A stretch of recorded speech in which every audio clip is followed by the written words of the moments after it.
Iran और Israel के बीच जारी जंग से तबाही मची हुई है। इजराइल के स्वास्थ्य मंत्रालय ने बताया कि गुरुवार सुबह ईरान के हमलों में 271 लोग घायल हुए हैं। इसमें 71 लोग सोरोका अस्पताल पर हुए हमले में जख्मी हुए हैं। मंगलवार को इजरायली प्रधानमंत्री कार्यालय ने कहा कि संघर्ष शुरू होने के बाद से ईरानी मिसाइल हमलों में कम से कम 24 लोग मारे गए हैं और 592 अन्य घायल हुए हैं। वहीं मंगलवार को ईरानी स्वास्थ्य मंत्रालय ने कहा था कि संघर्ष शुरू होने के बाद इजरायली हवाई हमलों में कम से कम 224 लोग मारे गए हैं और 1200 से अधिक घायल हुए हैं। हालांकि ईरान पर नजर रखने वाली वॉशिंगटन स्थित मानवाधिकार संगठन human rights activist news agency ने बताया है कि पिछले हफ्ते शुक्रवार को संघर्ष शुरू होने के बाद से ईरान में 639 लोग मारे गए हैं। इधर ईरान ने गुरुवार को इजराइल के एक बड़े और प्रमुख अस्पताल सोरका मेडिकल सेंटर पर मिसाइल हमला किया है, जिससे भारी जनहानि हुई है। यह अस्पताल लगभग 10 लाख लोगों को सेवाएं प्रदान करता है और दक्षिणी इजराइल का मुख्य स्वास्थ्य केंद्र है। इजराइल रक्षा बलों यानी आईडीएफ ने इस हमले की पुष्टि की, जबकि अस्पताल प्रशासन ने भी नुकसान और घायल लोगों की सूची दी है।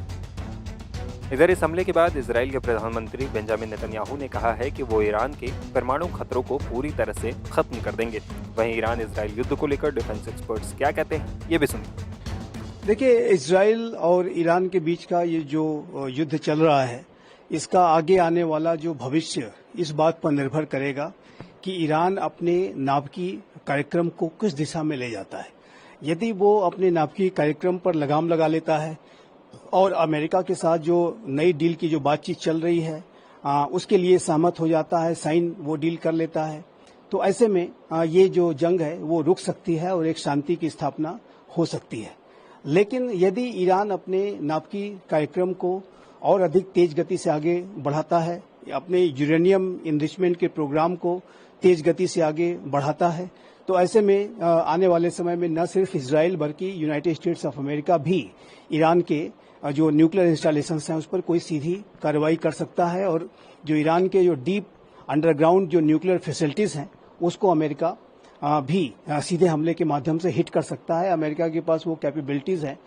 जो अर्थ पेनिट्रेटिंग बंकर बस्टर बॉम्ब्स हैं वो अमेरिका इस्तेमाल करते हुए उन डीप अंडरग्राउंड फैसिलिटीज को हिट कर सकता है और उसे डिस्ट्रॉय कर सकता है। तो ये ईरान के पास अभी भी स्पेस है और ईरान यदि अपने नाभिकीय कार्यक्रम पर रोक लगाता है तो ये जंग रुक सकती है। लेकिन अमेरिका और इजराइल इस बात को लेकर के संकल्पबद्ध हैं कि वो ईरान को न्यूक्लियर वेपन्स एक्वायर नहीं करने देंगे और इस दिशा में वो बड़ी से बड़ी कार्रवाई मिल करके भी कर सकते हैं। ऐसी संभावनाओं को रूल आउट नहीं किया जा सकता। कहीं न कहीं इजराइल और ईरान का जो ये कॉन्फ्लिक्ट वॉर चल रहा है, इससे मिडिल ईस्ट में तनाव बढ़ गया है और G7 की तरफ से भी ये बयान जारी हुआ है कि हम ईरान को न्यूक्लियर परमाणु हथियार नहीं होना चाहिए उसके पास। जी, G7 की तरफ से एक ज्वाइंट स्टेटमेंट जारी किया गया है जिसमें कि ये स्पष्ट रूप से कहा गया है कि इजराइल को अपने सेल्फ डिफेंस का राइट है और ईरान को अपने नाभिकीय अस्त्रों के कार्यक्रम को रोकना होगा और न्यूक्लियर वेपन्स को ईरान रख नहीं सकता। तो इस तरीके का जो एक ज्वाइंट स्टेटमेंट G7 की तरफ से आया है, जो कि 7 बड़े धनी लोकतांत्रिक और औद्योगिक राष्ट्रों का सबसे बड़ा संगठन है, वो एक महत्वपूर्ण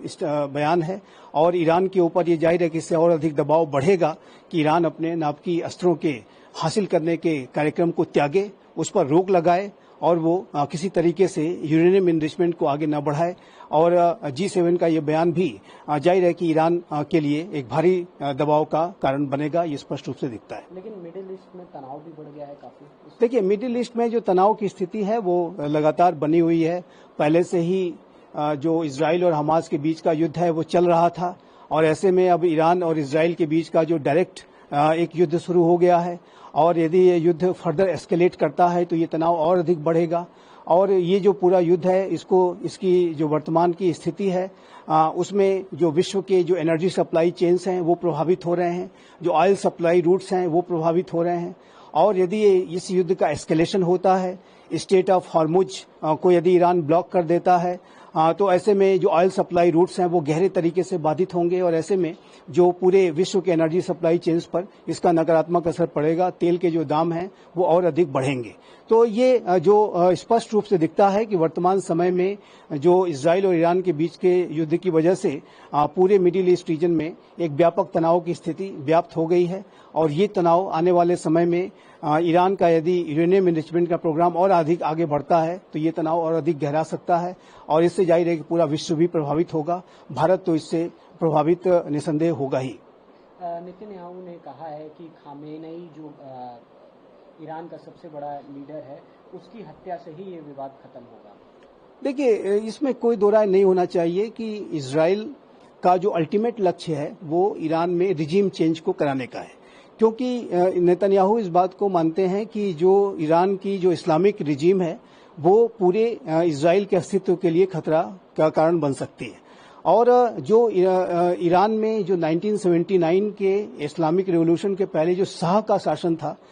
उसके तरह से वहां पर वो शासन स्थापित करने की मंशा इजराइल भी रखता है और अमेरिका भी रखता है और दोनों ही इस बात को की कोशिश करते हैं कि ईरान में किस तरीके से ये जो इस्लामिक शासन है वो समाप्त हो, वहां पर लोग रिजीम चेंज करें और इसके लिए दोनों प्रयास करते हैं। तो ये बेंजामिन नेतन्याहू का ये उसमें ये मानना है कि यदि सुप्रीम लीडर अयातुल्लाह खामनेई को एलिमिनेट कर दिया जाता है तो ऐसे में रिजीम चेंज को कराने में आसानी होगी। लेकिन ऐसी रिपोर्ट्स हैं कि डोनाल्ड ट्रंप ने ऐसे किसी भी प्लान पर इजराइल को एक्शन लेने से रोका है, क्योंकि इस समय अमेरिका और ईरान के बीच में एक न्यूक्लियर डील नेगोशिएट हो रही है और यदि ये ईरान इसके लिए मान जाता है तो संभव है कि इजराइल को ऐसा किसी बड़े ऑपरेशन को करने में अमेरिका उसे गो हेड न दे और उसको इस पूरी प्रक्रिया करने से रोके। लेकिन इसमें कोई दो राय नहीं होना चाहिए कि इजराइल का जो अल्टीमेट गोल है वो ईरान में रिजीम चेंज को कराने का है और इसके लिए जो इजराइल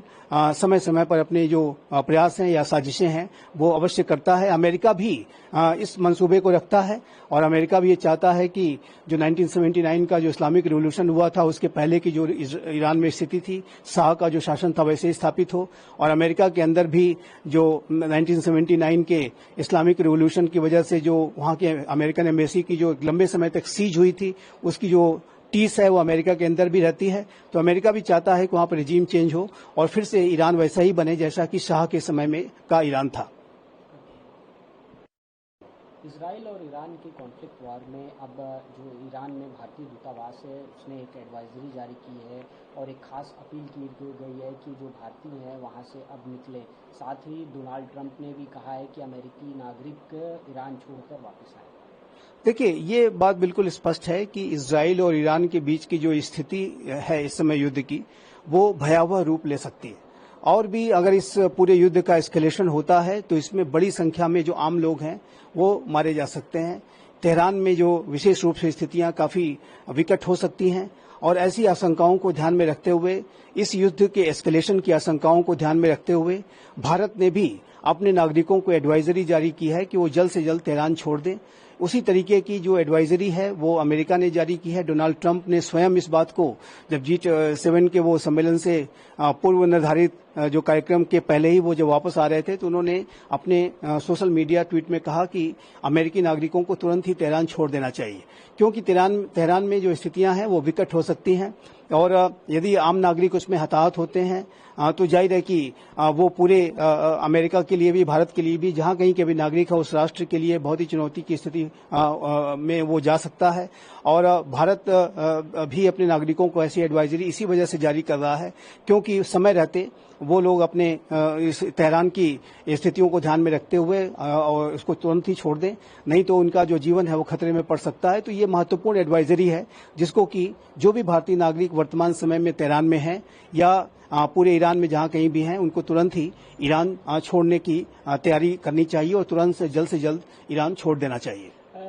भारत का क्या रुख है कि जिस तरीके से इजराइल की तरफ से, इजराइल के सपोर्ट में G7 में भारत ने भी कई सारी बातें बोली और क्या रुख है भारत का इस कॉन्फ्लिक्ट वार में ईरान और इजराइल? देखिए, भारत का जो स्टैंड है बहुत ही संतुलित है, विवेकपूर्ण है, बुद्धिमत्तापूर्ण है। भारत ने जो